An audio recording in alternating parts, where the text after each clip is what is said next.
Hello, everybody. Of course, as I go live for the first time in 2 weeks on this channel, I have to cough. So hold on one second. I'm going to mute this so you don't hear it. But isn't that always how it works? Right when you want to do something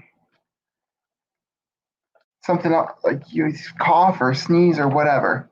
So, excuse me, sorry. There's a couple things that I want to talk about, and especially with regards to my trip that I'm excited about. Now, I already have a regret. There was this baseball cap that I've been thinking about that I should have gotten. And it was this white Walt Disney World hat. It was a rainbow, white baseball hat with a rainbow bill. And I'm just, oh, I should have gotten it. I should have gotten it. Oh well. Next time, maybe if I go back in July, it'll be there. But I did so much. I got a lot of souvenirs, so I'm not disappointed. But it was a cool looking hat, and I just regret not getting it. But I did get a lot of pins. I did trade for a lot of pins. First one, I kind of want to go off the bat. I know I'm going to trade this again. It's a Hidden Mickey pen. It's a yellow and red flag pin. And it is 4 or 5 out of this series. It's from, I think, 2010, it looks like. So it's an older pin. Pretty simple. Cast lanyard. I don't know. I like it. But definitely something that's, I wouldn't regret not giving it away. But I do have a pin haul, let's just say. One thing I was kind of glad to see that they didn't have at the Food and Wine because they were doing all electronic, but they had here at Flower and Garden is the passport books. With all the different food options that were available.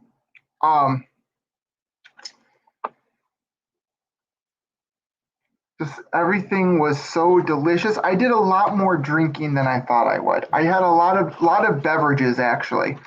From the Joffrey's near Mousegear, they had the frozen lemon and blackberry syrup with a splash of vodka called the Bloom and Berry. That was actually pretty good. I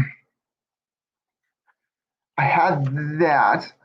I wanted to try the strawberry mousse. But too much strawberries. Like it's actually pure strawberry in there. But couldn't have that. The avocado toast, delicious.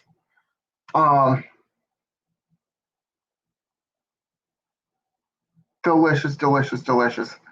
Did have a bite of that. Let's see here.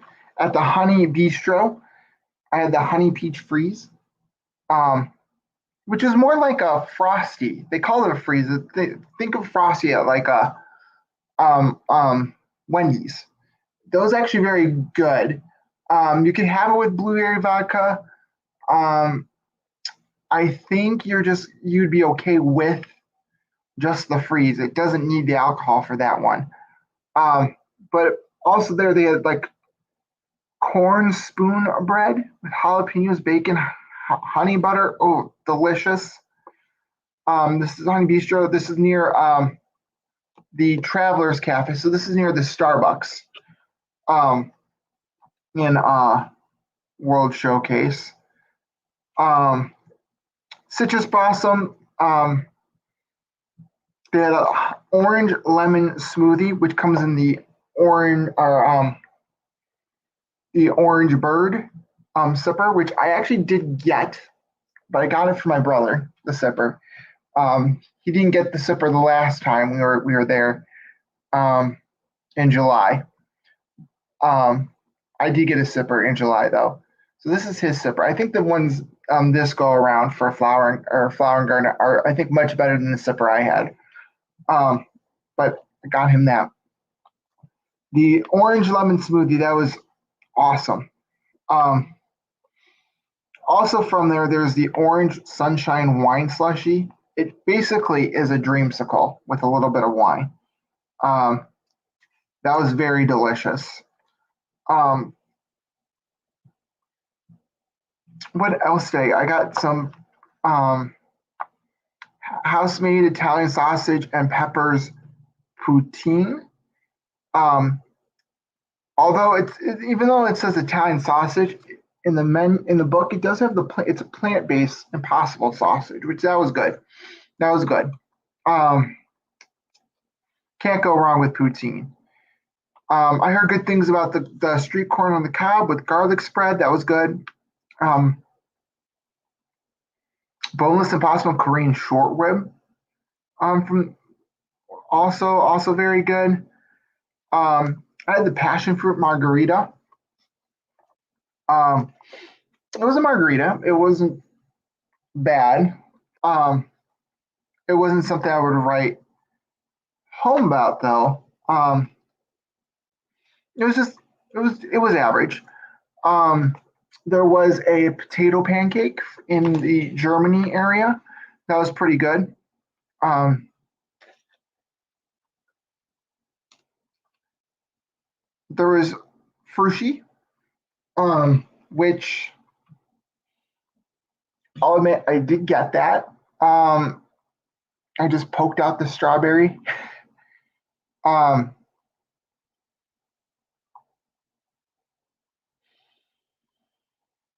which it was a pink soy wrap, whipped cream, berry sauce, toasted coconut, sweet rice, cantaloupe, pineapple. Um, as long as I don't physically eat the actual fruit, I'm okay. Um, that was good. Lots and lots and lots of freezes and drinks. There was a watermelon mint beer inside the festival center. That was pretty. It was interesting, I should say. It wasn't bad, but it was it was all right. Let's just say all right. Um, what else? Didn't have a lot of food. I would say I planned to eat much more than I did, uh, but I didn't. Which for my waist, that might have been a good thing, but I think I'm going to have to make a lot of these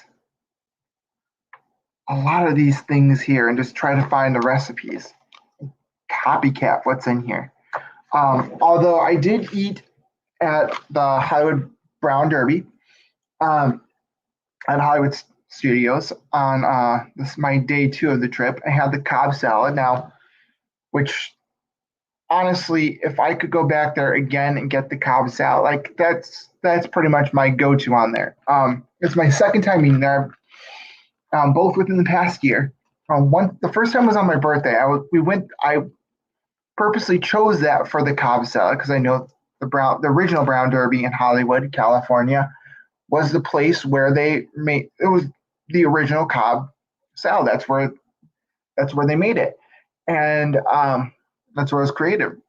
And so when we got the menu back in July, it wasn't on the menu, the Cobb salad, which it turns out it wasn't on the menu. It was like a secret menu item where you ask the waiter said they're like, yeah, it's still on the menu. And the people at the next table was just like, well, we came here for the Cobb salad. It's not on the menu. And they're like, yeah, we can still make it for you. I'm like, of course, I should just ask. Um, so this time around, when a Brown Derby reservation actually came across, it was a last minute thing. Always check the My Disney Experience app for at the last minute because when people will cancel dining reservations for good restaurants at the last minute. Not to say that the ones that were available, that I kept seeing available, weren't good. Excuse me. It's just the Brown Derby. It's very hard to get a dining reservation. It popped up at the last minute. table for one. It probably could have been a table for two or three. They gave me a booth, which I thought was a little bit interesting. Like you can fit three or four people in that booth. Um, but I got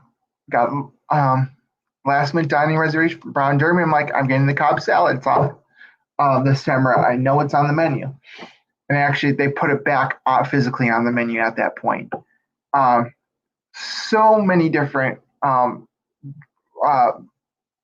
drink pairings too. Um, it is probably the best restaurant in all of Disney's Hollywood Studios. Um, Best sit down restaurant. Um, I think the best kind of quick service would have to be the Ronto Roasters in Docky Bay in Galaxy's Edge. That food is delicious, um, and definitely brings some needed variety to Hollywood studios. Uh, than just kind of like the standard American fare. Because if you go to Hollywood and Vine or 50th Primetime Cafe, again, good food, but it's all pretty much American standard fare. If you're looking for something more adventurous, you definitely need to go to Hollywood Studios and Galaxy's Edge. So I did that on day two. Day one, I actually ate at the Grand Floridian Cafe, which Grand Floridian Cafe for breakfast and lunch they call it blunch. It is a breakfast slash lunch menu at that point, and I had the. It's not. This actually is not on the menu. It is a quote unquote secret menu item, which you can still get this. It is the sriracha honey syrup chicken and waffle. It's a big giant Mickey waffle with fried chicken on top with a honey sriracha syrup, and it is delicious. I would go back to the Grand Floridian Cafe and get it again. I have a friend that actually recommended the Grand Floridian Cafe whenever he stays at on property. He stays at the Grand Floridian and goes to Grand Floridian Cafe for the avocado toast. So I was about ready to go for avocado toast, and there was something else like an Impossible Burger or something that I wanted to try. But the waitress said like we do have the chicken and waffle with honey sriracha, and I'm like, you had me there. We're going with that one. Again, it's not on the menu. You have to ask for it. Which it's something that the Grand Floridian Cafe apparently is famous for. Again, never have eaten anywhere at the Grand Floridian before. It's delicious. Now, if you're thinking, oh, sriracha sauce, it does sriracha syrup. It does have a kick. It is not like spicy. It is not like where's the water? Take a drink. It's type spicy. It's just enough to notice like, ooh, it has a kick. It's a little bit more of a savory syrup than a sweet syrup, and it complements the chicken and the waffle well. I would have eaten the whole thing, but I was getting full. Oh, I loved it. I'm looking for a copycat recipe right now because that is something.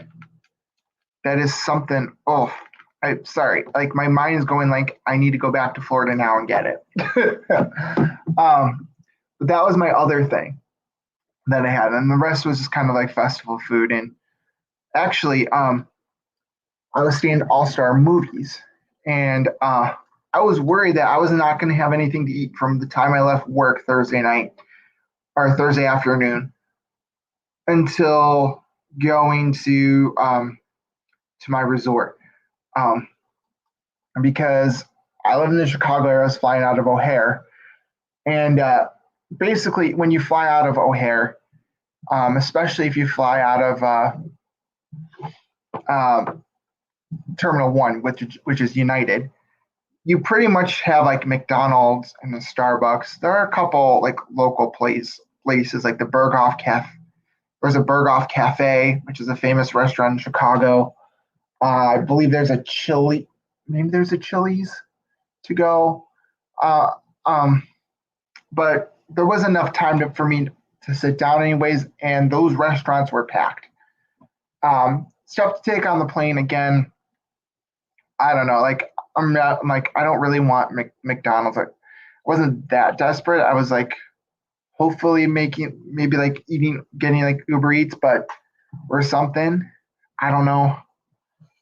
But yeah. So I had some snacks. I'm like snacks. Get some like water or something from the vending machines. But we landed in Florida early, like really early. The flight was scheduled for 3 hours, but it was only two. Um, so I got to Magic Express. I'm like, I can actually make it before the food court closes at 11. Um, and sure enough, we pulled up to All Star Movies at about 10:50. I had the mobile order ready. They had this Impossible barbecue burger with avocado at the top, which again with food court food, it's pretty much standard burgers, chicken nugget or chicken tenders, I should say. Um, Pretty standard stuff. But this avocado burger, and I need to look this up again. It was an avocado impossible barbecue burger. So it's like pulled pork or pulled chicken, but again, it's impossible meat. So it's plant based. Had an avocado barbecue sauce. It was actually pretty good.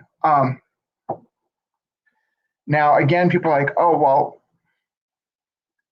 it's supposed to. It does taste like pulled pork, um, but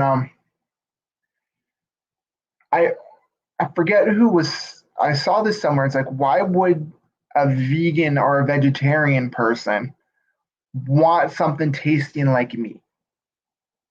And I'm thinking like that makes sense, but maybe it's I think Impossible Meat or Beyond Beef or whatever those imitate plant-based imitations are for people that like to eat meat but are trying to maybe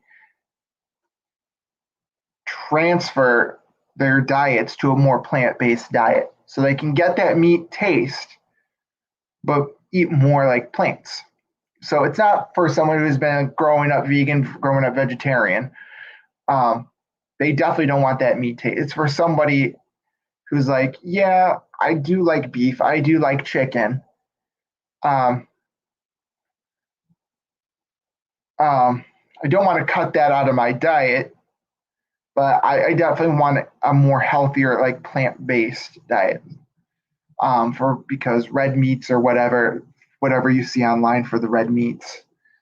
Um, or for instance, I know that people with cancer, doctors, at least from this is, I personally have never had cancer, but I've known people with cancer, and their doctors have said transition from eating like stop eating red meat. So I think that plant based alternatives are more for them. It was very good. It's at the All Star Movies. I'm sure it's at the um, more than just that food court. Um, I'm sure it's a standard thing at some of the value resorts. I have to check it again, but it's pretty good, pretty standard fare. Um, but when I say pretty standard fare, again, it's not something where like I'm going to Disney World for this burger, but it did the job and is actually much better than I expected. Um, and actually, if I've seen All Star Movies again, I would definitely have this burger. Um, it's definitely something that I would do. Now, let's start from the beginning there with Magical Express. Um, I arrived in Florida about like 9:50 8:50. I was expecting to touch down at about 10:30. So we were definitely very, very early. Now, it was scheduled to be about 2 hours 40 minutes, a 2 hour 40 minute flight, but it ended up only being 2 hours of flight time. When you fly in late to Orlando, like it was relatively easy picking up the suitcase, um, the All Star Movies / Coronado Springs line. That was probably the longest line when I got there, but I didn't wait more than like 10, 15 minutes for a bus. Stopped at Coronado Springs first. Um, and then when we went to All Star Movies. My impression of All Star Movies, which I actually did an Instagram live walking around. I believe it's on my Instagram page, Instagram below. At night, it's actually it's a pretty good resort. Again, if you're a Disney file like me, and you're spending most of your time in the parks, you just need a place to sleep. The all-star resorts, the value resorts are definitely the place to be. If you plan to kind of like go back to your room, relax for a little bit, have a resort day, not do the parks, explore your resort area a little bit more. Yeah, the all-star resorts are not for you then. It does have a pool. It has a food court, but you're going to be pretty bored otherwise. The arcade closed the arcades are still closed. It's a food court. It is definitely bare bones. Not much to do there except for swim and watch TV. Remember, value and moderate resorts are also resorts where they're the motel style buildings where the doors exit to the outside. I was placed in Dalmatians, which Dalmatians is a preferred area. I was definitely in a preferred room, paying the standard price. Now, that being said, if you go online and you get a standard room, there's a standard option, preferred option. Preferred option, you're guaranteed a preferred room, pretty much. That you're either close to the pool or pools. You are close to the buses. You're close to the check-in and food courts. There's minimal walking. That is definitely 100% where you're guaranteed that room. Whereas if you get just a standard room, the traditional standard buildings are, at least movies, going to be farther away from the buses.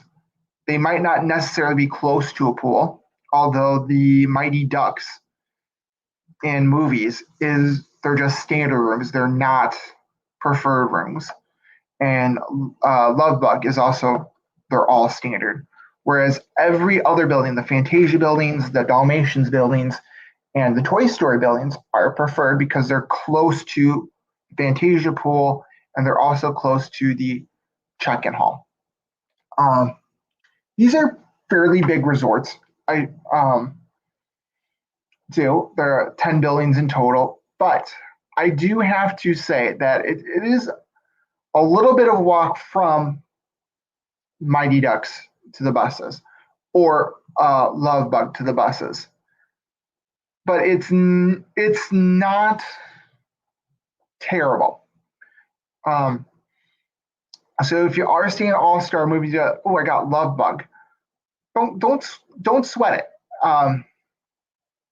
It probably is about a 5-10 minute walk from the back to the front. Which if it's raining, especially if you're going like during the summer, yeah, that might not be the best, but it's not like Caribbean Beach where it's sprawling.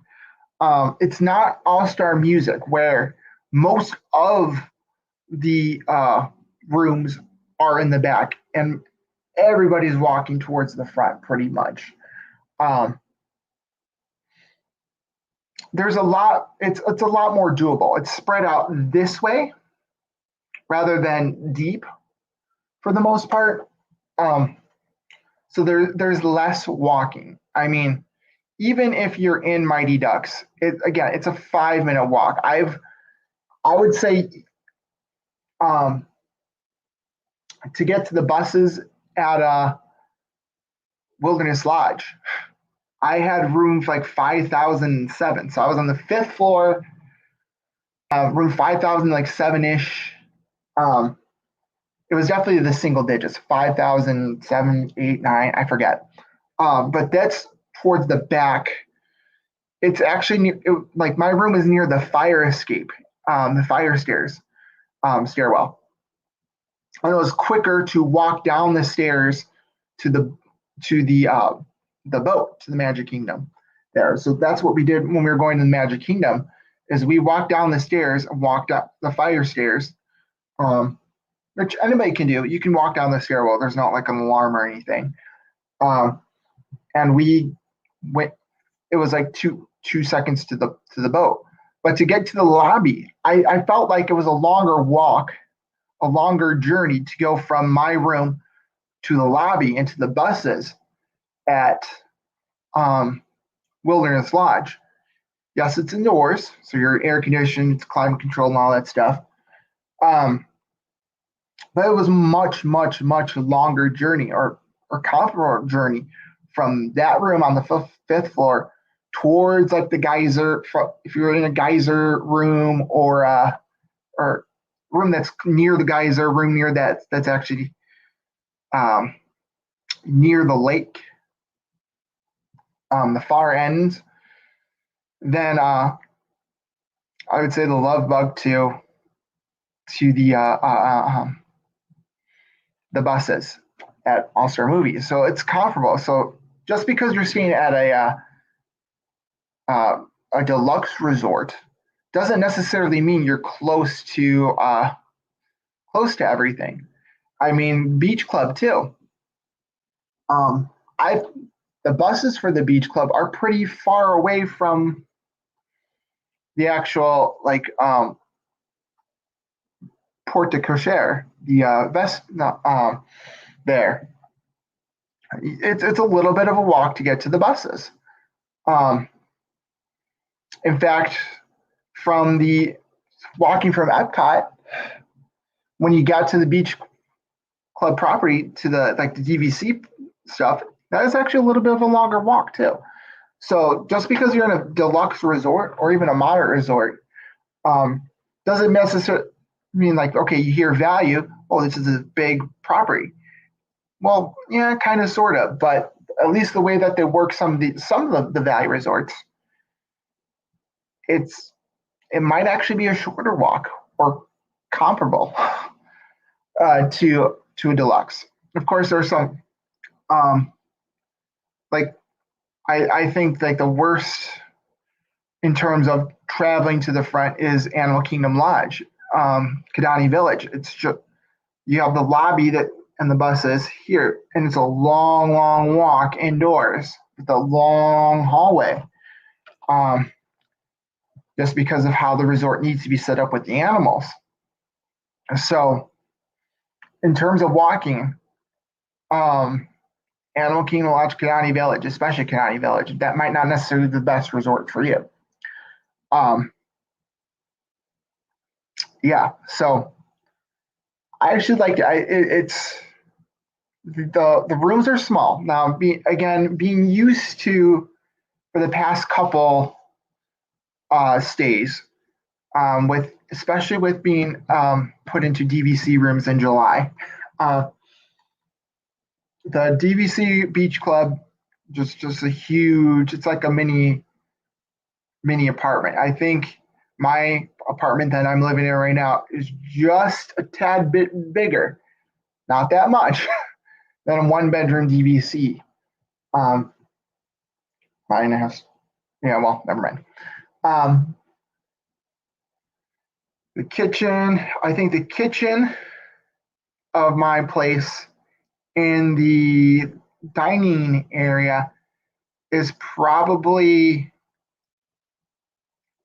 yeah, it's probably about, I'd say probably about half the size, maybe half the size. But yeah, it felt like a small apartment. Although then again, the bathrooms are humongous too. Um, so it actually might be just maybe a little bit smaller than like a 1 to 2 bedroom apartment. It felt like a 1 bedroom apartment. So that kind of spoiled me a little bit. Animal Kingdom Lodge, Kidani Village, Standard Room, or the studio. It's basically um, just think of it as just like a standard hotel room, a standard deluxe room. Um, that's how I kind of felt there. It was a standard deluxe room. Except instead of 2 beds, you had a pull-out couch. I believe it did have a microwave. Um, some like utensils and stuff, a sink. There's a couple little extra things, but it was honestly, if you told me that this was a hotel room versus a DVC room, like a standard hotel room, I'll be like, what's the difference? But it was also Savannah View, so I won't complain about that. And then staying at Wilderness Lodge and Disneyland Hotel, those rooms, Wilderness Lodges and Animal Kingdom Lodge standard rooms are kind of like the smallest of all the deluxe, but it was still pretty big. There's still room to roam around, and um, they're pretty good rooms. And the Disneyland hotel room was, again, it was a standard hotel, but they're bigger. Whereas me trying to think back to moderate resort rooms, and moderate resort rooms, we stayed at both pre-renovation um, Caribbean Beach. This is like early 2000s. So they're a little bit bigger. They have enough room for 2 queen size beds, and I believe a small table. Whereas the All Star Value Resorts, they're pretty small. They were smaller than I actually remember them. When I walked in, I'm like, oh yeah, they are, like, I knew that they were small. Although the Wilderness Lodge rooms apparently are just a tad bit bigger, I guess. Although maybe it's just the way that things are set up, and I don't know. Um, I have to check the square footage again because it it was small. But again, if you're only spending time when they were sleeping, um, it really doesn't make a difference. Um, Although the All Star movies, if you do get an All Star movies room, and I believe all the value resort rooms are going to this layout when they're being renovated. And I could definitely see some renovation activity at music. There was a lot of fences up, so I think music is going to be the next one to open for the value resorts. I think sports is going to be last, last of the 3, but they're redoing these so that you have 1 standard queen bed. And the way that they set this up, they put all the pillows on that 1 bed. So I had like 7 to 8 pillows on my bed. I'm like, I don't need these pillows. Like, I don't want to put the pillows on the floor. Like, where do I put all these pillows? The beds, they're a little bit more firmer. And then let's say a moderate or a deluxe. Deluxe, you feel like you're sleeping on a cloud. Yeah, I wouldn't say you're sleeping on a cloud, but it's definitely comfortable. I could definitely feel myself sinking in a little bit. Trust me, I fell asleep. It was adequate. But the other one, the other queen size bed that would normally be there in like pre-renovation, they turned it into a Murphy bed. So it has this table which sits two chairs and a table. Which, again, if you're a family of four staying, like I don't know how a table for two would actually be okay. Like there wasn't more than just the two chairs. Um, so that kind of was a head scratcher for me that two people can only sit down at a time. Like really, the rooms are made for two people, not a family of four. Um, but you can pull down the bed. When you pull down the bed, you actually have like a headboard with like Huey, Dewey, and Louie at the um, at the movies playing sports. It's a very generic, like that. All the rooms for all the All Star movies, music, and sports. It's not like it's the movies interior themes of the movies. It's generic. Like the chairs have patterns, have like film reels and basketballs and baseballs and records on it. Like it's just generic for all three, so that if someone breaks a chair in All Star music, they can just pull a generic chair out. Like don't have to go, okay, where's the music chairs? It's just like replace the chair. The bedspreads are generic. The headboard for the regular bed is just Mickey. I believe it's Mickey and Minnie. Was it Donald as well? Um, just like pop art, not really themed to movies or anything. Very generic, very, very, very generic. Um, instead of instead of curtains, I know with the deluxe, or I know with the moderates and values before, like the area between the sleeping area and like the sink, um, was it was just a curtain. Now it's a rollaway barn door style, and actually the door to the toilet area, toilet and shower, it's a barn door, um, instead of a curtain, which that is definitely an improvement over just the curtain and the curtain for the main area. And I would say it's less of an improvement. I wouldn't want to see the barn door for the shower. I don't want a standard locking regular old door. Although barn doors seem to be the it thing right now. Lots and lots of charging ports. So if you're like me, the last trip I forgot to bring a charging cube with me. Not this one, the last one. Um, one of these things right here. If you forget this, they do have USB ports. Um, I actually charge my Apple Watch. Um, with that, I charge my batteries. I have Anchor batteries that I always bring on trips with me. Um, with that, although I do feel a little bit more comfortable because it's like with the Dateline and all that stuff. You see all that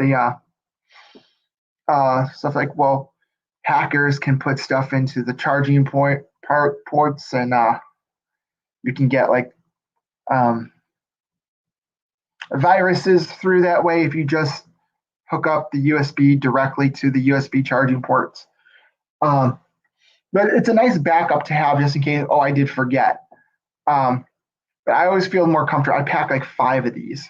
Like I always get nervous going through TSA, um, because it's um, just the amount of wires and like charging blocks I have. Like I've had like the first time I flew back in 2018, I was the person that got the swab test and the took from rub here. This is what they want me to check. It was like check the iPad, whatever. I don't know. Um, but I always bring like these. There are plenty of plugs, plenty of outlets. Um, I would say the walls are a little bit thin, but you know what? With most, even at like the deluxe resorts, Wilderness Lodge, the walls are pretty thin there. We could hear next door, and too. So it is what it is with that. But overall, I would say again, if you're planning to just spend most of your day in the parks, traveling around, not in your room, the all-star resorts are for you. Now, if you're someone that maybe wants a resort day, but still would like the value resorts where you want a suite, you're, but do you want like a day to kind of explore your resort area? I would say Pop Century would be that resort. You can still stay at Pop Century. You can walk across to Art of Animation, kind of look at all like the buildings there, and you can take the Skyliner to Caribbean Beach, eat at the Caribbean Beach restaurant, or take the Skyliner to Riviera. You got Topolino's, and you can't use the pools, but you can definitely dine at the restaurants there. The restaurants are open for everybody. Or you can take it all the way to the International Gateway Station and just walk around the boardwalk for the day. Or eat at the Swan and Dolphin, which I think the Swan and Dolphin reservations, I think they're on the phone. I think I saw some Swan and Dolphin restaurants on the My Disney Experience app. So you can eat there, just walk around the boardwalk, enjoy maybe the bars or restaurants there in the evening, or just take in the boardwalk area and just for a little bit, and just do some Epcot resort area exploring. Art of Animation Pop Century would be that. So if you kind of want that value resort room, it's a little bit more pricier than the All Stars, but you can do some exploring. And of course, you won't have like the access to the Stormalong Bay or whatever, those pools at the Riviera or Caribbean Beach or Boardwalk or again Yacht Beach Club. You'll have the value pool, but you can still kind of explore those resorts. I believe one of them has a spa, right? That you can kind of relax in. So you're not kind of tied down. I think that would be a perfect resort for that one. So I've been talking so much about the All-Star music for the past, 40 minutes or so.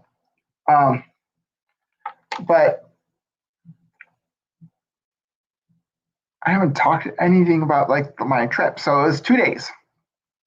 Action packed. My original plan on day one, I had a Magic Kingdom Park Pass. My goal was just to go Magic Kingdom straight to Epcot. However, plans change. Plans always change when you're at Disney. So I think part of it also had to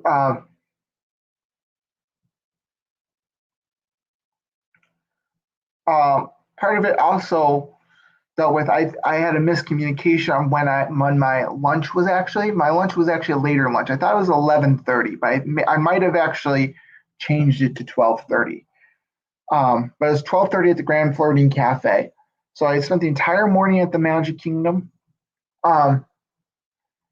And I rode, let's see, what did I ride? I rode Buzz Lightyear, Space Ranger Spin. I love that ride. I did Space Mountain. I did Splash Mountain. That's probably my longest wait. I walked onto Thunder Mountain, right close to Rope Drop. Walked onto Pirates of the Caribbean. Didn't do Jungle Cruise. Although at this point, Jungle Cruise is already going through its transformation. So like Trader Sam's is gone, the party, the safari party up the pole being chased by the rhinos. They were gone that weekend. So I didn't. At that point, I felt like it was like diet Jungle Cruise. I love to. If you haven't noticed, I love talking about the stuff or rides in terms or things in terms of sodas. It wasn't quite the Jungle Cruise I would have been happy with. Like the Pew was even um, starting to undergo the transformation. I'm like, okay, this is definitely a skip.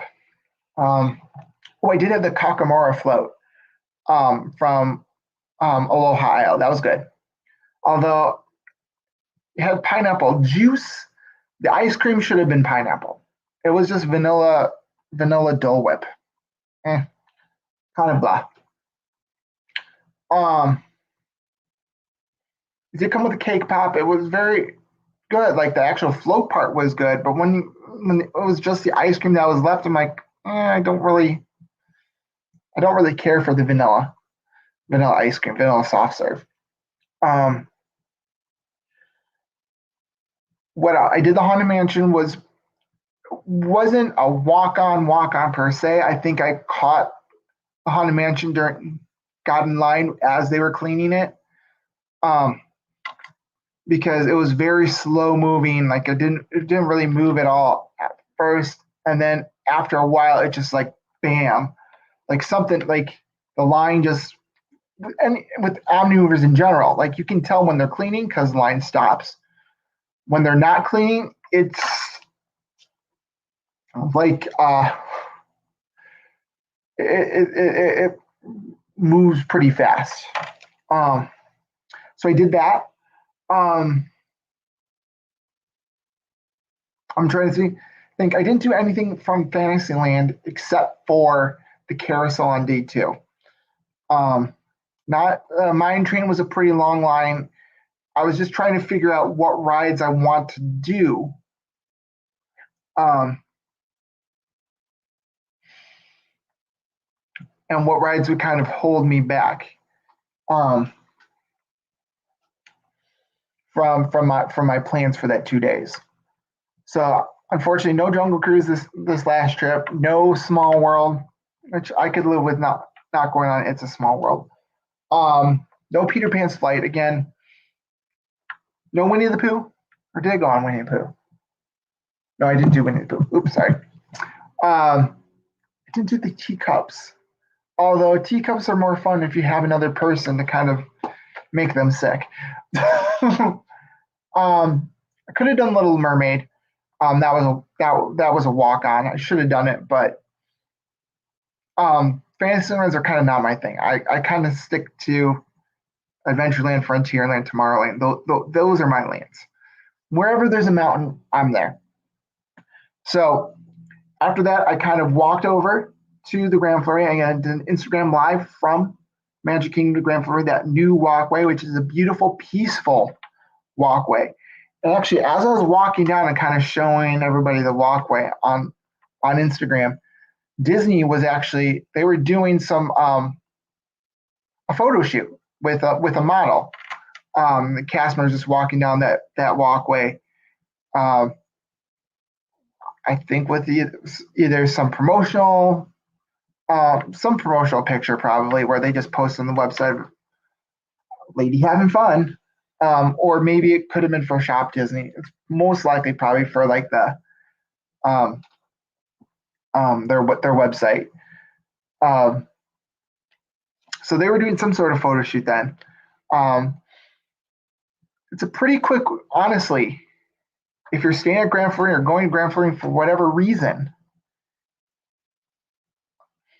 if the boat's not there, or if the boat's actually at the dock for Grand Floridian, I would just say take the boat. The boat's going to be the quickest.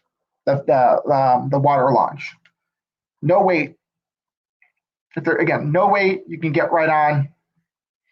it's gonna be the quickest to get you to the Grand Floridian.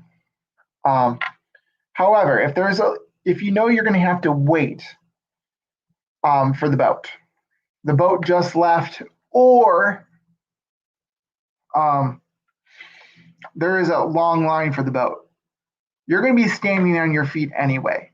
That walkway will actually will get you there faster or a comparable time. Hello, hello, hello, and welcome. I'm just talking about my trip to Walt Disney World last week. So that walkway, it's definitely something I think the Grand Floridian needed. I walking right around lunchtime, I noticed that there were people using it as a jogging trail.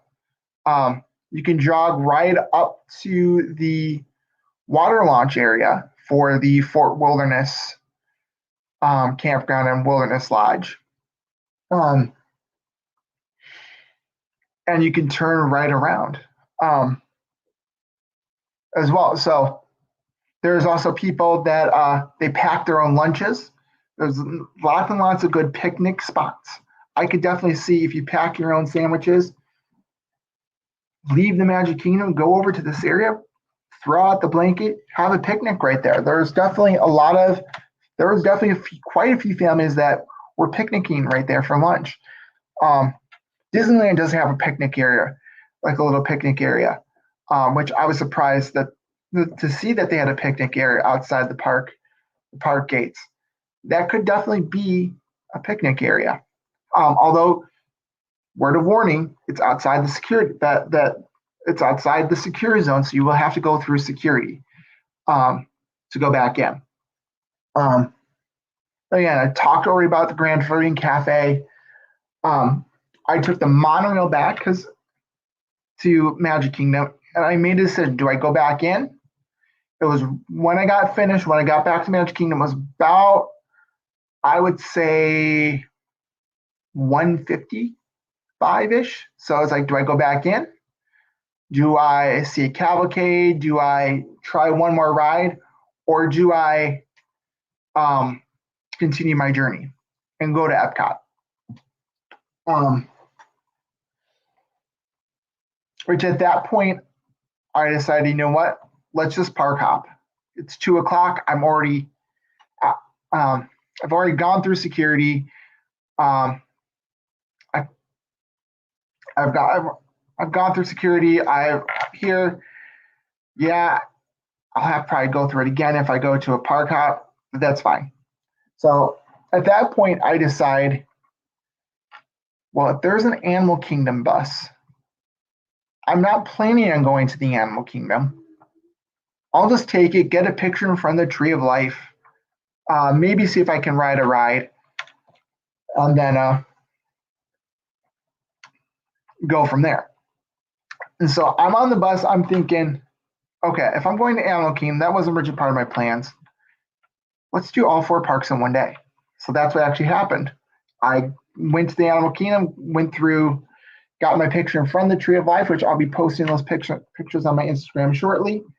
I actually got to ride Everest, which that's probably the one ride at Animal Kingdom that I was most bummed that I wouldn't get to do. Don't get me wrong, I love Flight of Passage. It's a very immersive, fun ride.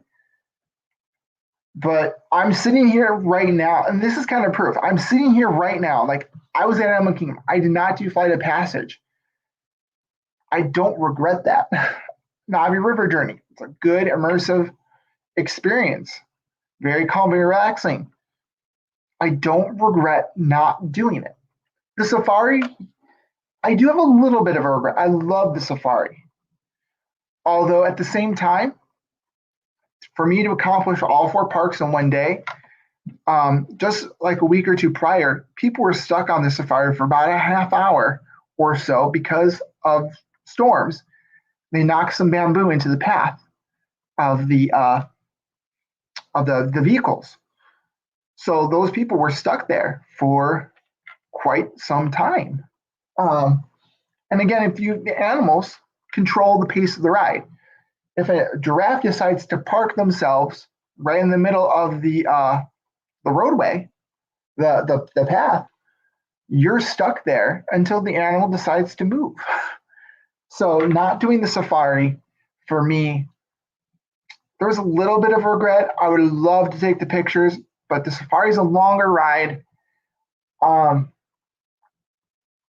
It is definitely a longer ride, but it's not one where I'm like, okay, like I need to go back now and just fly there, do this. Like I'm not losing sleep over it. The river rapids, again, you get wet. I like the river rapids, but again, no regrets there. Don't like Dinosaur, forget it. I did like Primeval Whirl, call me crazy. So it's no longer like they've torn it apart. They've started tearing it apart with like taking all the vehicles off and stuff. So no longer can do that. But Festival of Lion King won't start until the summer. I've never seen that in person. I've always wanted to see it. For me, I'm not a show person, but watching like Tanya's live streams or Tom's live streams, for instance, where they would kind of like show parts of it. You can't get the full experience because of copyright laws. But I'm like, okay, I was wrong about this show, and I need to see this in person. So they're bringing back some of it, calling it the celebration of the Festival of Lion King, just to kind of like, honestly, they could have come with a shorter title. Or like the celebrate, they could just call it the celebration of the Lion King, not the festival, just the celebration Lion King. Like, yeah, it's gonna be a similar show, but it's not the same. It's kind of like the taste of the Epcot Festival of the Arts or whatever. Like, okay, it's a festival. Like you're not getting the full festival, you're just getting a taste of the festival. So after, I believe after this go around with, or is this one called the Taste? No, this one's just called Flower and Garden. Or no, I think on the little guidebook here, I'm trying to figure out where I put it. I had it just a second ago. It's underneath my phone. That's why. It still says Taste on here. The pins do not say Taste, but this does say Taste, and like the merchandise does not say Taste. But I believe the Food and Wine Festival for 2021 is just going to be called Food and Wine Festival. So Animal Kingdom, I got the picture. I saw a couple flotillas, which is the cavalcades in Animal Kingdom because they're on boats. So boats, flotilla. Did Everest. I could have, it was only about a 10-minute wait for me. Like it said 20 minutes, but I pretty much walked through most of it. I got to the little room with the screens where they flash people's names and stuff, that little small room right before the entry. That's where I actually stopped. It wasn't that long of a wait whatsoever, which surprised me. It definitely wasn't the posted time. I got off and like, maybe I can do this again. But the line actually filled up pretty quickly because a lot of people did see. So it was perfect time. I got to do Everest. I love that roller coaster. I'm so glad I made that split last second decision to go there. And then I went to Hollywood Studios. I knew I was ending my night at Epcot. So Hollywood Studios, Skyliner from Studios to Epcot, pretty easy thing. Or I could take the boat. There's multiple options to go between the two parks. Anyways,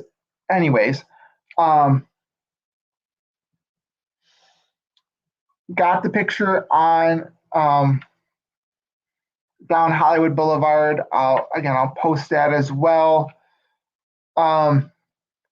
The ride I did there, more of an attraction. Mickey and Minnie, like all the rides pretty much at Hollywood Studios, up until mid-afternoon, they're going to be long. It's because people are there mainly for Rise of the Resistance. And as people use up that Rise of Resistance and they have park hoppers or they've done all the rides, they leave. So when you get towards the end, the ride or end of the night, the wait times for the rides are shorter. Like you look at the daytime, you look at the nighttime, it's like night and day. So I did. There's a cartoon short Vacation Fun, which it's a standard Mickey and Minnie Disney Channel style cartoon short. That was my attraction for Hollywood Studios. It counts. You sit down, you watch a movie.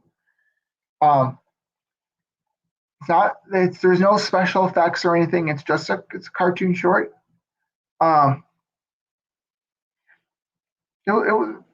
It's cute.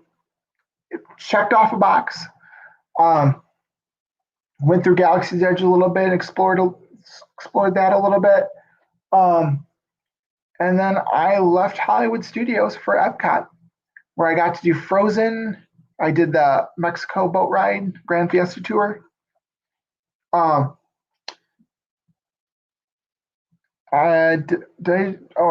with the Land. I did Living with the Land as well. I passed by Adam the Woo, which was pretty cool to see. He was with a couple other people. I didn't want to interrupt, or else I would say, "Hi, love your videos," which I do. I'm always shy around people. Side story: a couple years ago, this would be about almost 3 years ago now. On my birthday, I actually went into the city of Chicago. It's a weird birthday wish. To conquer a fear. That is what I wanted to do on my birthday. To conquer a fear. I've never actually been to the top of the Sears Willis Tower. Or if I did, it was a long. No, I've never been. Well, now I've been now, but been to the top of the Hancock Building before, but actually maybe twice. But never to the top of the Sears Tower. Afraid of heights. 110 stories. 100. Well, actually, I think it's 110. Like it's one of the tallest observatories in North America, or tallest observation decks in North America. I'm like, I want to conquer this. I want to go into the city. We can explore the city a little bit. Let's go to the top of it. And my brother's like, really? You want to do that? It's like, well, yeah. It's like we're going into the city for my birthday. Like that's the fun part here. But let's do this. I got up there. They have the ledge where you can step out into this like glass box and you can look straight down. It's just thick. It's a thick piece of glass where you look down, and I'm like, okay, that's pretty cool. I can now say I've done this. All right. Been to the top of Sears Tower. The view is amazing. Although, again, Illinois is pretty flat. So you can see Lake Michigan, but you're seeing, like, there's no mountains. But you can see the state of Michigan. Definitely see the states of Indiana, obviously Illinois, and I believe you can see Wisconsin. But again, this part of the country, it's Flatsville. You can see, there's Wrigley Field, there's Midway Airport, there's the United Center. Actually, United Center is pretty close, but you can see different landmarks. Just kind of stare out and just look. Just being that high is pretty cool. Long story short, it was time for dinner. So we go to the Harry Caray's restaurant. Now there's a formal steakhouse, which if you're wearing t-shirt, yeah, there's a dress code. And then there's an informal bar area. So we went to the bar area, and you just kind of see yourself. So I'm sitting down here, my brother's sitting on the other side, and there's a local celebrity at the table next to us. Ryan Chiaverini, who hosts Windy City Live on Channel 7 here. He had a guest host. all week. Um, that week at Bonnie Hunt. And so Ryan Chivry and Bonnie Hunt were actually at the table next to ours. I'm like, do we get an autograph? Do we say hi? Do we get a picture? I'm like, no. Let him be. And so finally at the end, we get some courage to, or at least my brother got a little bit of courage just to kind of say hi and ask for a picture. Um, and she completely ignores us. Completely ignores us. But it's just like, hi. It was really quiet though. So I don't think she actually heard us. So if, like she's actually watching this though. Watching me ramble on and on. But yeah, like so it took a lot of courage at the end, didn't pay off, but I'm like that with like a lot of different people. Like my brother met Scottie Pippen. I kind of waved him from the distance because I'm like, Scottie Pippen. So it's very, for me to walk up and like, I feel like I'm always imposing. I always feel like I'm always imposing. Like, they're people, they're real people. Let them be. All right. So that we ate some food and just kind of walked around a little bit too. And it was at Epcot, I did the scavenger hunt. I didn't complete the scavenger hunt, but I didn't complete it, like find all like the bees, but you can still redeem your prize. Now, here's the thing: like you don't have to with the scavenger hunt. You do not have to have all the stickers in place.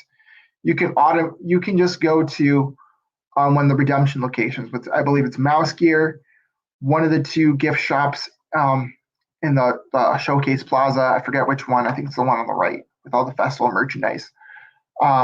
World Traveler, which is the International Gateway gift shop.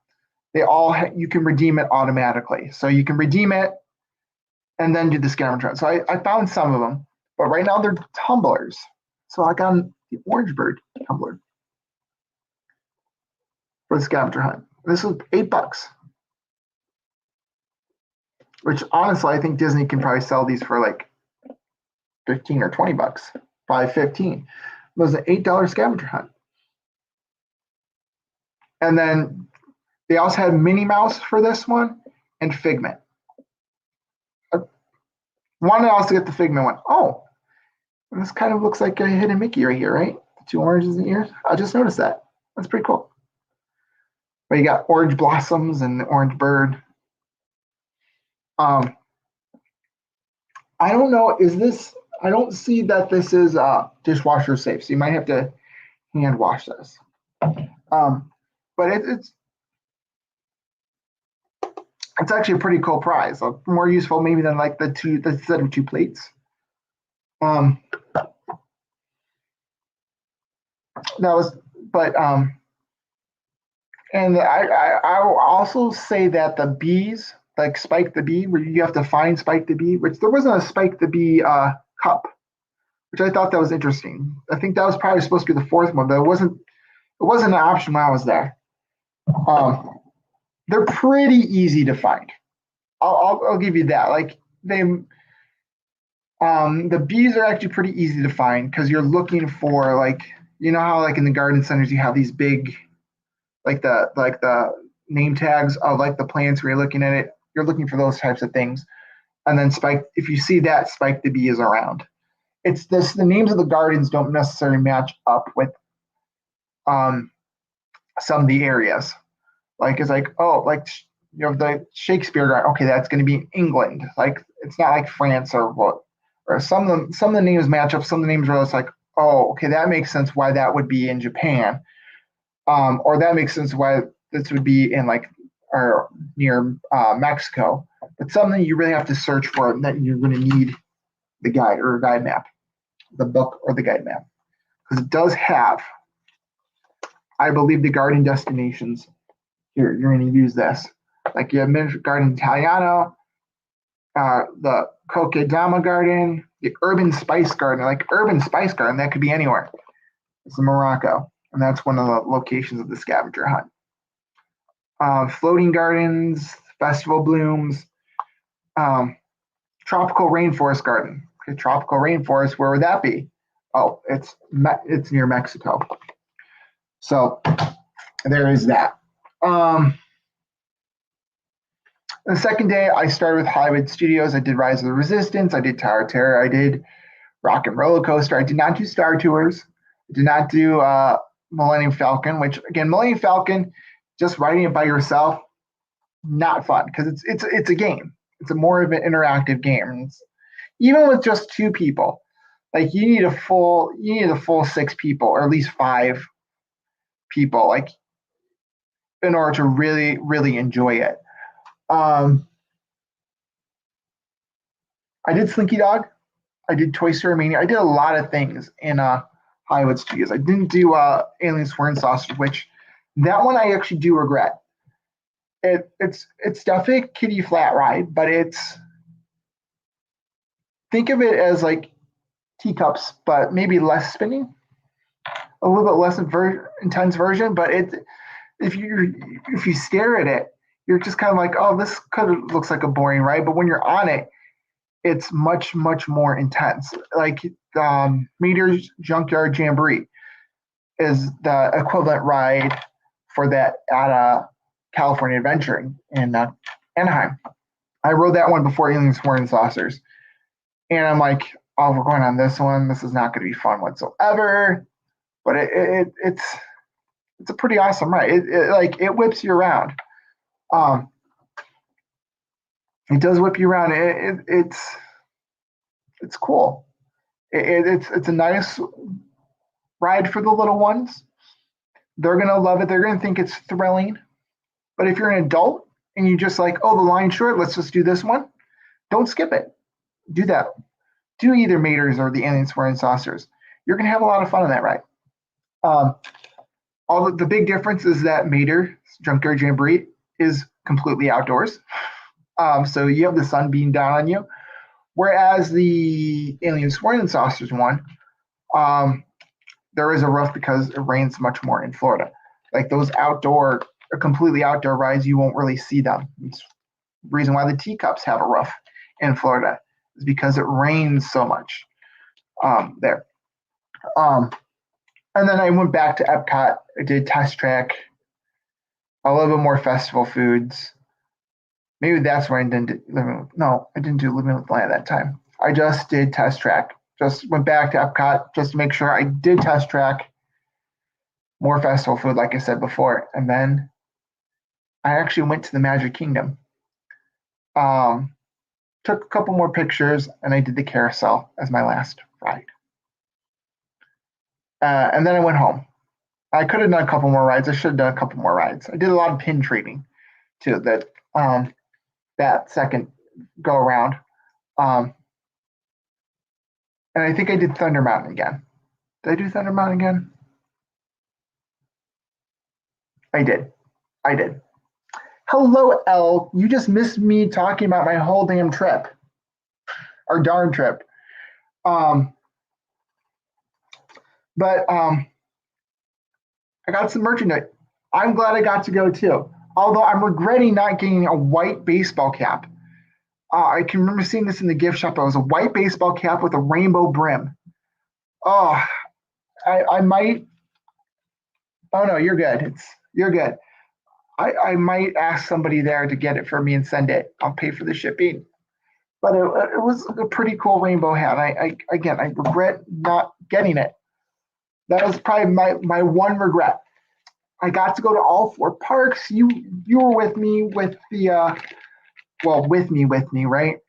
Um, when we toured All Star Movies. Um, but yeah, I got a lot of pins.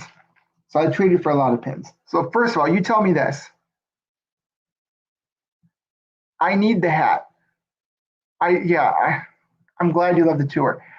Um, maybe maybe I'll ask somebody for that. Like I know there's some reliable people that I can count on to get it to me. So I did a couple things of pin trading. So this is one of the pins I traded for. I had tons of duplicates that I needed to get rid of. This is the first one I traded for. Now, is this ice cream or a cupcake? I thought it looked like a Dole Whip a little bit. Ice cream, Pluto ice cream. But some people are saying this was a cupcake. Regardless, I think this is a keeper. If I find more of these cupcake ice cream things, pins, Hidden Mickey pins, or is this a Hidden Mickey pin? Oh, it's not a Hidden Mickey pin. This is probably a Mystery Series pin from 2011. If I find more of these, I'm definitely trading for that for them on the pin boards. You missed this. Yeah, I think it's supposed to be a cupcake, but it looks. You're right. It looks more like a Dole Whip. This one is a Hidden Mickey pin. Pretty blah. I regret trading for it. There's another completer pin where it's where it's basically there's no color. It's all metal. I should have taken that instead, but I don't know. I liked it. It's called a hidden. It's a Casimir lanyard pin. So if you look at the back, it says Hidden Mickey 4 of 5. These ones are specifically they put like the little Mickey logo, not like the this Mickey right here. That pin right there, that little thing right there. They call it a Hidden Mickey pin because it has the metal Mickey mark right there. And you can only get these pins by trading with a cast member. Another Hidden Mickey pin. I think they're called something else now. Or before the shutdown, they started calling them something a little bit different. But they're cast member lanyard pins, I think. Like this one again. You see right here, there's that Hidden Mickey right there. You can get it on a cast member lanyard pin. So this is Mickey Mouse. He's definitely scooping out some popcorn. Got standing on the popcorn bin. Again, this you can only get off a cast member lanyard. And this is from 20, it looks like 15. Or trading with someone who got off. This one's pretty cool. I actually like this one. Definitely, this one's definitely a keeper. All right. I haven't seen that one either. This one is my traditional. I always have to get a festival pin. The card's kind of broken with this one a little bit, but you know what? It's travel. It says, I can dig it with Mickey Mouse. Flower and Garden Festival doesn't have the year on it. But if you look at the back, I might take it off, the pin back. It says Epcot International Flower Garden Festival 2021, limited release, has the FAC number. The date's always on the back for these ones. I would have liked to see something. Oh, we got Spaceship Earth. I believe we got Norway on one side. That looks like Norway, the Stave Church, and you got Spaceship Earth on the other. Right there. So Norway's on the left, Spaceship Earth's on the right. Originally, the pin I wanted was a pass holder pin, a limited edition. And I'm like, I can't get that one, not a pass holder. It looks like Fort Wilderness or Wilderness Lodge, which this is definitely a good one.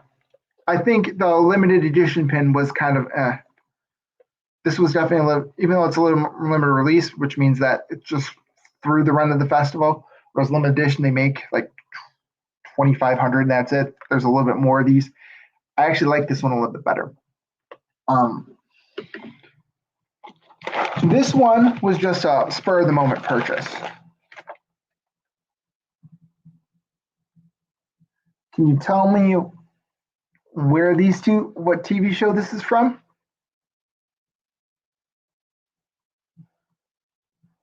It's a magical comic series, which I believe this is new. Definitely limited edition.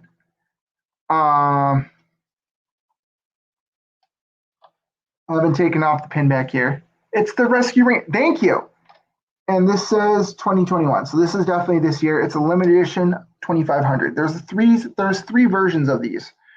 And I wanted all three, but they're 20 bucks each. But it's an actual comic. You've got the Rescue Ranger, you got Gadget right here. Oh, I forget him, the old dude. But you got Chip and Dale, the Rescue Rangers, and then you got some other different ones. Like it says Baloo, Robin Hood, Figment, Dumbo, Mickey Mouse, the Genie, and many more. So a little preview of like some of the comics. Very shiny. Opens up. Now they also had Rescuers Down Under limited edition anniversary pin. I asked for the Rescue Rangers pin. I said to the lady, I want the Rescue Rangers pin. She gives me Rescuers Down There. I'm like, no, Chip and Dale. She's like, oh yeah. I'm like, I don't want Rescuers Down There. Like, it's a good movie. I'm like, this is the one I want. So all I could find in the parks. I'm loving this one. Glad I got this. I could have bought hundreds of dollars worth of pins, which never mind. I won't tell you how much I spent on pins. It wasn't hundreds of dollars, but it was up there. All right. Now, this one's kind of a little bit more standard here. Just because for every resort I do stay at, I have to get the resort pin. So I've got the All-Star Resorts pin. Covers all three. I wish there was a music, movie, and sports specific ones each, which there used to be years and years ago, but they just do the generic. And it's just the actual All-Star Resorts logo. Like, this is the logo from the 90s. So, kind of blah. But, hey, I've now got a pin for every hotel I've stayed at. I try to look at my pin more. Did I get a Disneyland hotel pin? It's always a good memento. Exactly. Always a good memento. Hold on one second.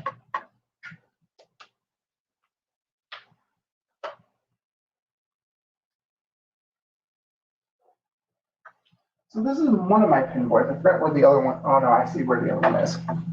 I've got a Disneyland Resort pin. A couple of the ones that we got from staying at the hotels.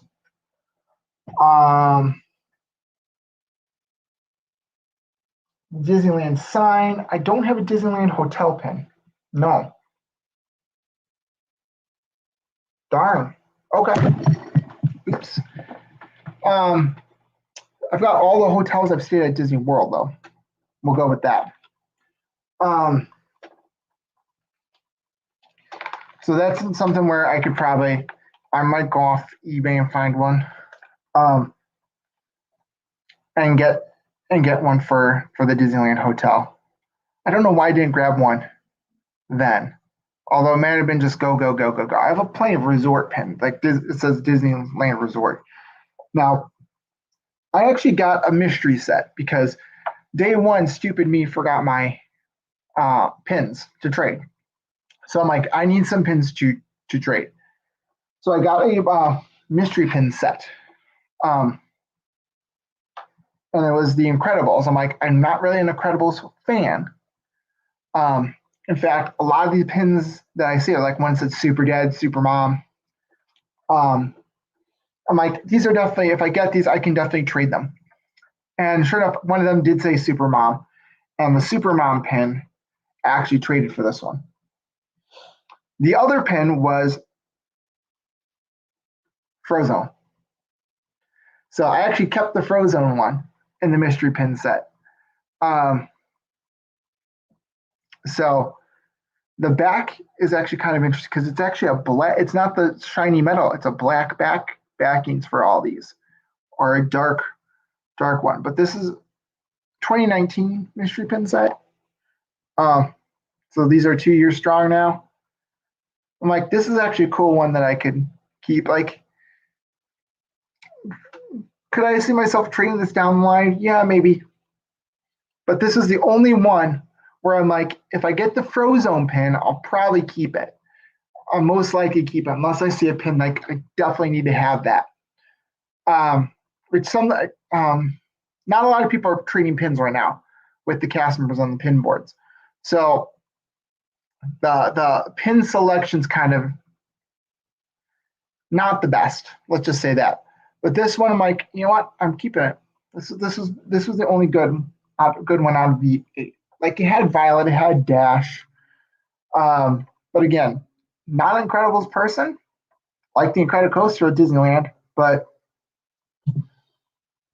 this was like the coolest one out of one where I could definitely told myself I'm getting this, I'm keeping it, which just happened to be that way. All right, last one I actually traded for.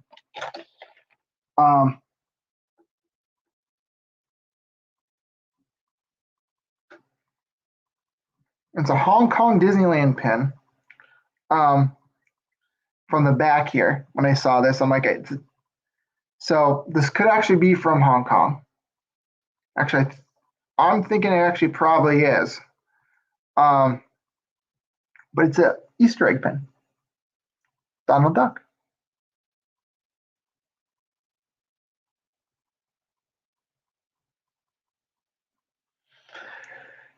Originally, I thought this was like the way that it went, but nope. This is up. This is right side up on the pin. Like the backing, although the backing does look like it's stamped. This might be a fake. It definitely does look stamped. Like, because the waffle pattern, if you look here, the waffle pattern just like stops right there. But it's still a very, very cute pin. Yeah.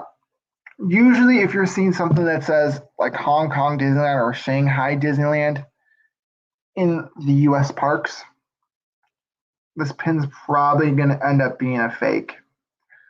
Now I kind of think it does really, really like the craftsmanship right there. Again, that bottom part, it does look like it's a fake. But honestly, once you take it, you kind of look at the back, you're kind of like,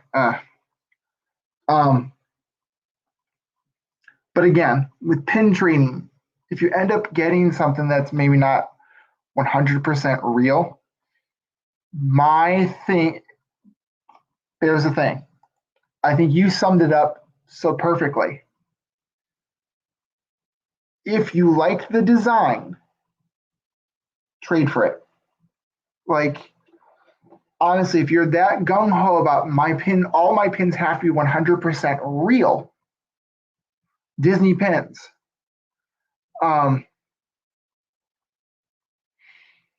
then you're going to be really disappointed. But if you like the design, I know this is not my only fake pin, unfortunately. If you like design, trade for it. I know I'm going to keep this. I know it's going to be on my pin board. In the end, if I find a pin that I like that looks better, I can trade for it if I want to. But this is probably going to stick with me. And that's my pin haul. I'm surprised I didn't get more stuff, but I did end up getting the Tervis tumbler, Orange Bird. So Epcot International Flower and Garden Festival. Again, orange blossoms. You got Spaceship Earths all around. Hello, sunshine. I'm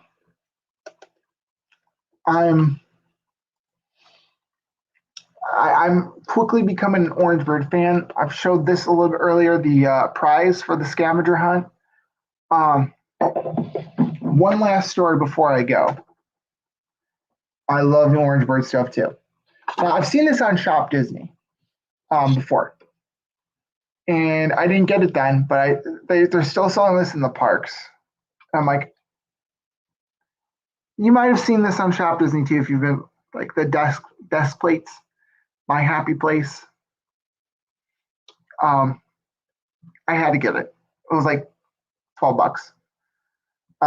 So I've now got this nameplate too. What else did I get? A lot of flower. I got some flower garden stuff, but I love. Yeah, I love this one. I can put on desk. It's actually. I'm like, do I bring it to my desk at work? I'm like, no, I don't want anything happening to it. So it's garnering the kitchen table right now. Um, I'm not at my desk at work a lot, to be honest with you. I'm usually moving around. So for me to have it on there, I'd rather have it at home. But I like it. Funny story about this though. I got this at Hollywood Studios. When I saw this, I'm like, you know what? This is like, I went to an obscure corner. I'm seeing this, gotta have it. So I go to the checkout. The guy at the checkout was asking me, so are you just getting this for home or are you a teacher? Yeah, I wouldn't risk anyone taking it. I know I can probably easily find a replacement. But he's like, he knew. I'm like, how do you know what I do? How do you know what I do? Um, I thought that was creepy at the same time, but a lot of people who do what I do must get these. So yeah, I don't know. Like I just thought it looked cool, but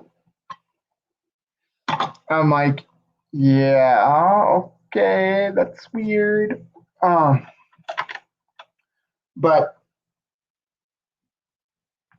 yeah, I've run out of things. I've photos that I'm going to be posting in the next few weeks that can stretch me until my next trip. Um, which I don't know when that will be, to be honest. It's definitely going to be with other people. That was the one thing I did meet Tanya, that crazy Disney lady. That was fun. Hanging out with her Friday night at Epcot. Um, wish I could hang out with her a little bit longer, but things don't work out the way that, or things don't always work out the way that you plan. But it was fun meeting her and Robin and some other crazy crew members. Um,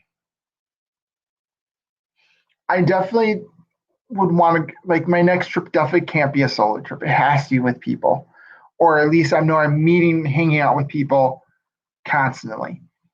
Because if you're waiting in line, it's just like, okay, you're kind of just standing there alone. And it feels a little awkward. Like you're still having fun, but you know it's just like, okay, this is a little bit awkward.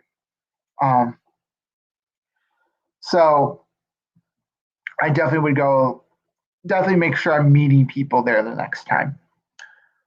Um, the Magic Band. I've never shown this on camera before. The Magic Band I actually got was my pre-arrival Magic Band was this one right here. Now, I'm probably like, well, this doesn't look like any of the ones I've seen online. And it isn't. It is a pre-arrival exclusive. But the other side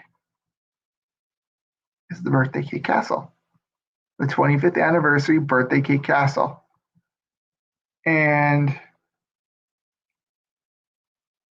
I had to have Birthday Cake Castle. Um, yep.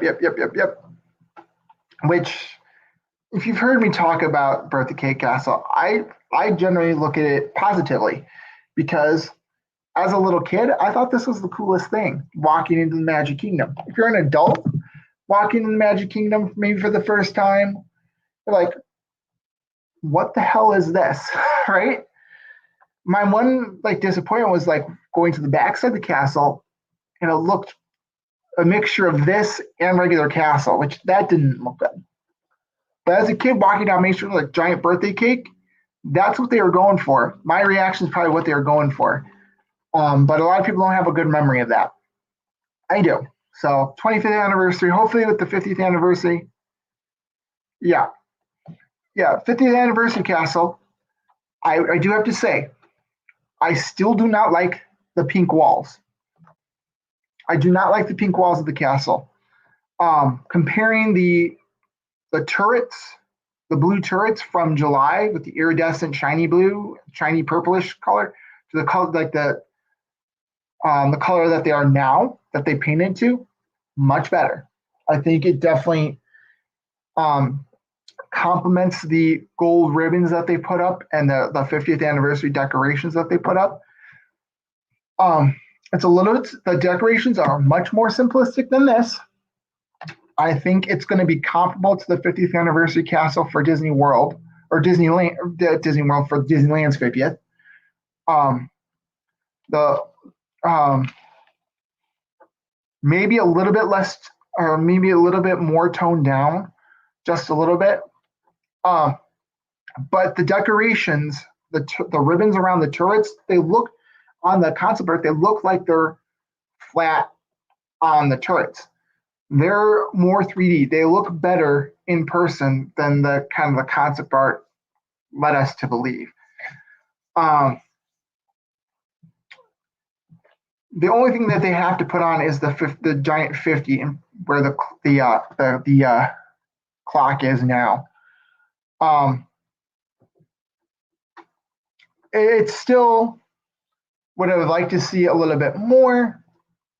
Yeah, but the decorations definitely look better than I thought. And I think the only thing that the castle is missing right now is that rose gold 50, that giant rose gold 50, right above the little balcony right there where the clock is.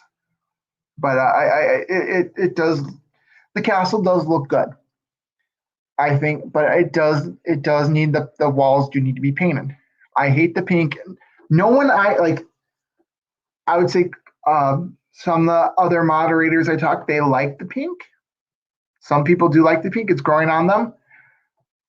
The people that some of my coworkers that are also Disney fans as well, people that I personally know around here that have seen the castle in person, they don't like it.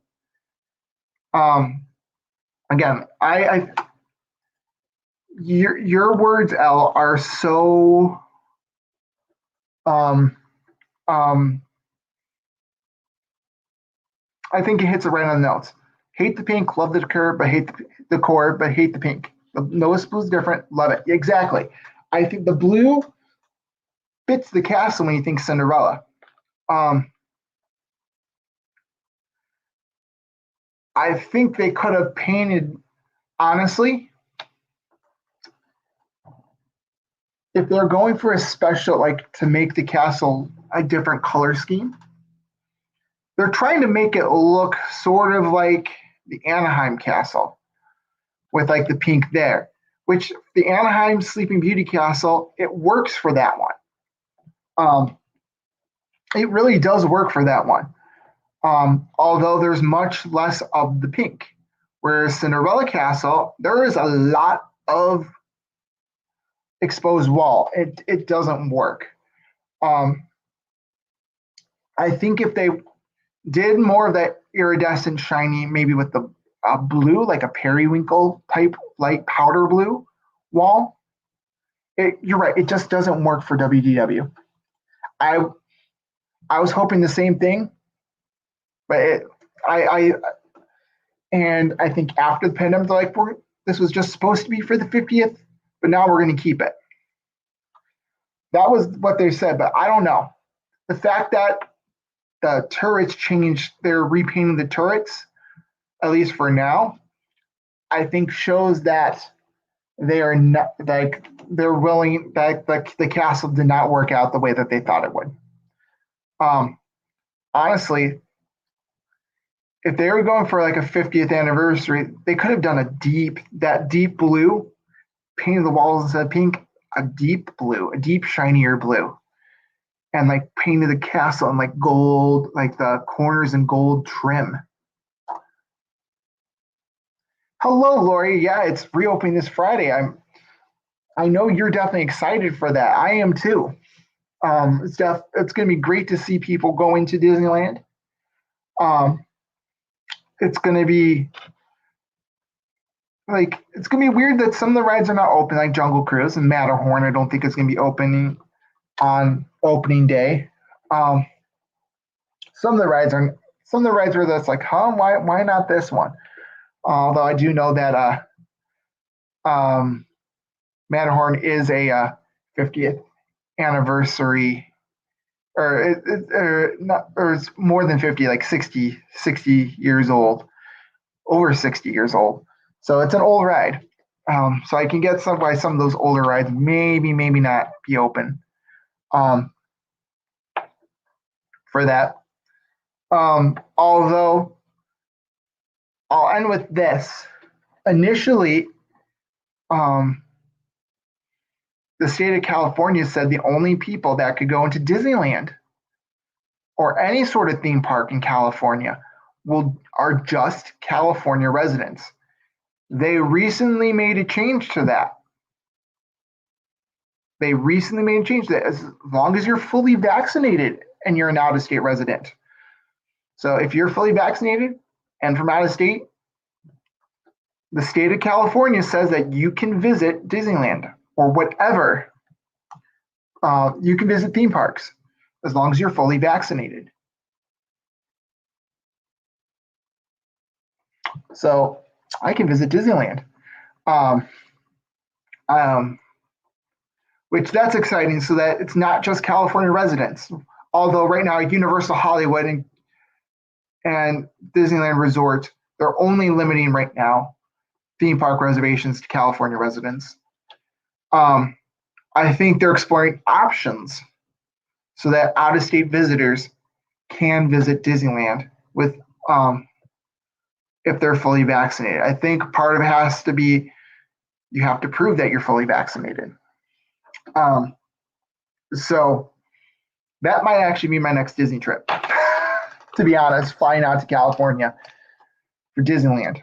I think for at least Disneyland 2 in general, the hotels would need to be open for Disney as well. So there's also that aspect too, is that the hotels have to be open. Which California Adventure, I think, is opening a day before on Thursday for non-DVC guests. And then both parks are open the day after. So that's going to be exciting to see. I'm sure that there are live streamers. I know Adam the Woo has some friends out west. I don't think he's considered a California resident though anymore. I think he's a Florida resident. But I've seen, I know that there's the West Coast crew for Resort TV 1. I would probably expect them to have a live stream on the West Coast with their West Coast crew. I don't really follow too many West Coast Disney bloggers. The only one I really do follow is, and anytime when Resort TV 1 does their West Coast streams, or Theme Park Obsession. That's the one I do follow. Theme Park Obsession with Dylan. Those are pretty fun. Although he doesn't do live streams all too much. It's he's more of a vlogger. So every once in a while, they've been during the shutdown. Howard Johnson still does the the Matter Cam. I'll just watch. I'll just maybe for like 10 minutes or so, just turn that on and kind of see them once around of the whole Disneyland Resort. And just again, as of late, it's eerie to see all the lights turned off. But when they announced the Touch Disney event, seeing the lights in California Adventure turned on again, that was pretty cool. Now everything's going to be open. So I've been talking for about almost 2 hours now. I need to refill my water. So thank you guys for watching. Again, watch my Instagram. I'll be posting many more pics from my 2-day trip. Um, stay tuned. I'm gonna try to do more weekend streams if I can. Um, so make sure you have the notifications turned on. Make sure you comment, like, subscribe, all that YouTube mumbo jumbo. Of course, like, no pressure though. Um, and I will see you in infinity and beyond. Bye, everybody.